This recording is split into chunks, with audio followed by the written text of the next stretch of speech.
दोस्तों आज मैं हूं अपने पुराने रूम में, जहां पर मैंने पढ़ करके अपने एसआई का एग्जाम और सारे एग्जाम निकाले हैं। ठीक है। आपको देख करके एक पॉजिटिव एनर्जी महसूस होगी। मैंने कौन सी बुक पढ़ी है, कौन से नोट्स मैंने पढ़े हैं, है ना, कितनी घंटे मैंने पढ़ाई की, सारी चीजें आज मैं आपको बताऊंगा।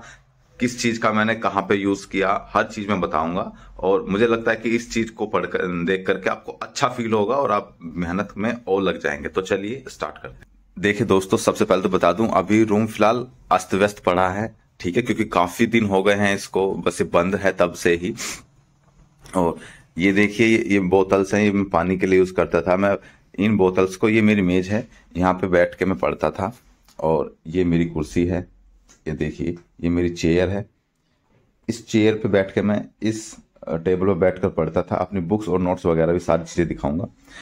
ये सारी डेली यूज की चीजें हैं। ताला है, ये पंखा है, और ये मेरा पीसी है। इसमें क्या है कि मैं इतनी टाइपिंग करता था मैंने। और ये देखिए नोट्स, देखिए किस तरीके से मैं अपने नोट्स बनाता था। मैं करंट के नोट दिखा रहा हूँ आपको। ये देखिए, बैंक के सीईओ स्पोर्ट्स जनवरी अगस्त के। और सबसे बड़ी बात, मैं उसके लिए कोई नया रजिस्टर या नई कुछ चीजें नहीं लेके आता था, क्योंकि सब जानते हैं स्टूडेंट लाइफ में थोड़ी प्रॉब्लम होती है पैसों की। तो मैं कुछ जो रद्दी होती थी ना, उनको यूज करके अपने नोट्स बनाता था। और इनका इतना फायदा होता था, एक छोटी सी बुकलेट की तरह हो जाती थी मेरी। और मैं इनको रिवीजन बहुत अच्छे से रिवीजन कर लेता था। देखिए, इसमें 8 से 10 पेज हैं और इनको बहुत अच्छे से रिवीजन कर लेता था। इसमें मुझे कोई प्रॉब्लम, दिक्कत भी नहीं होती थी। ये मेरा पीसी है, इसमें मेरी टाइपिंग, मैं डेली टाइपिंग करता था। तो इसमें मेरी इंग्लिश की टाइपिंग आ गई थी लगभग 70-72, और हिंदी की आ गई थी 55-56। इस तरीके से मैं इसमें टाइपिंग भी करता था। मैंने केवीएस का एग्जाम दिया, तो उसमें मेरी 70 की स्पीड में देकर आया था एग्जाम में। ठीक है। ये मैप रखा है, ये अब उतर गया है। ये इंडिया का मैप है, ये इंडिया का मैप है। और आगे चल के दिखाता हूँ आपको। ये मेरा बेड था, यहाँ पे 2 बेड पड़े हैं। और यहाँ पे देखिए, ये चीजें हैं जो मैं खेत में भी थोड़ा काम करता था, तो उसकी भी यहाँ पे आपको झलक देखने के लिए मिलेगी। और ये हमारे श्री कृष्ण जी का फोटो है। ये सब, ये पंखा है इसमें। और ये सारी मेरी बुक्स हैं। ठीक है। ये मेरी जैसे फ्रिज और वॉशिंग मशीन वगैरह सारी चीजें हो गई थी। ये एक और दूसरी टेबल थी, है ना। और वो सारी बुक्स की रैक है, ये सारी बुक्स की रैक है। चलिए मैं दिखाता हूँ कौन कौन सी बुक मैंने उस टाइम पे पढ़ी थी। ये देखिए,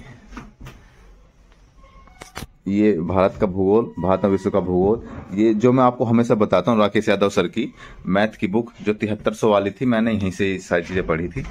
ये देखिए, ये सारी चीजें पढ़ी थी। क्योंकि मैंने बीटेक भी किया है, तो बीटेक की बुक भी इसमें यहाँ सारी चीजें रखी हैं। और एसएससी की सामान्य अध्ययन के शॉर्ट पेपर्स रखे हैं। और ये देखिए, आईबीपीएस की भी मैं तैयारी करता था।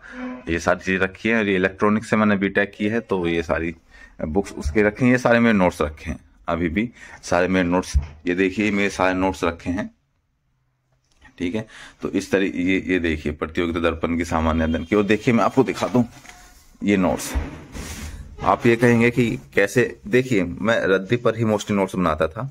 बहुत अच्छा मुझे लगता था ये नोट्स बनाने में, क्योंकि मैं इसको बहुत इजीली याद भी कर लेता था।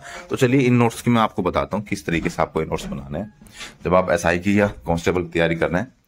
देखिए, ये क्या है, ये मॉडर्न हिस्ट्री के नोट्स हैं।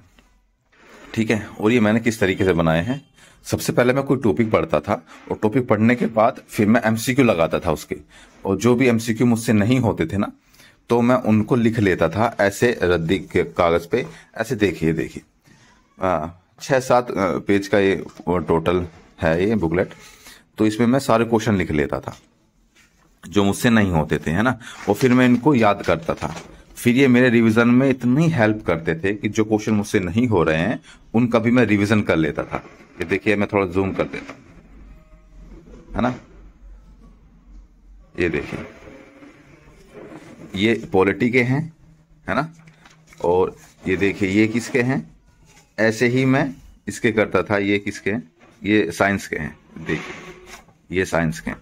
और मुझे ये ना करना बहुत अच्छा लगता था, क्योंकि ये मैं बहुत आसानी से याद कर लेता था। देखिए, मैंने ऊपर लिख भी रखा है साइंस। और इनको पूरे नोट्स बना करके इस तरीके से मैं पढ़ता था। और मेरे दिमाग में हमेशा यही रहता था कि कोई भी क्वेश्चन छूट ना जाए, इसलिए हर क्वेश्चन को मैं पढ़ता था एमसीक्यू के थ्रू। एमसीक्यू सभी एमसीक्यू में करता था, जो मुझसे नहीं होता था मैं लिख लेता था। ये मेरे कुछ 100 ट्रिक्स थी, जैसे जो दर्रे होते हैं वो सिक्के में कौन से हैं, और ये 100 ट्रिक की एक वो लाइन थी जिसे आसानी से याद किया जा सकता था। और इसी तरीके से ये सब हिमालय, ये सारी चीजें मैंने इस तरीके से याद की। वायुमंडल है ना, मैंने ना एक बंच नहीं बनाया कि मैं पूरी बुक मुझे याद करनी है, मैंने टॉपिक को अलग अलग किया। जैसे कि ये भारत के दर्रे हैं, तो भारत के दर्रे को मैं इस तरीके से लिख के इनको याद करता था, ठीक है।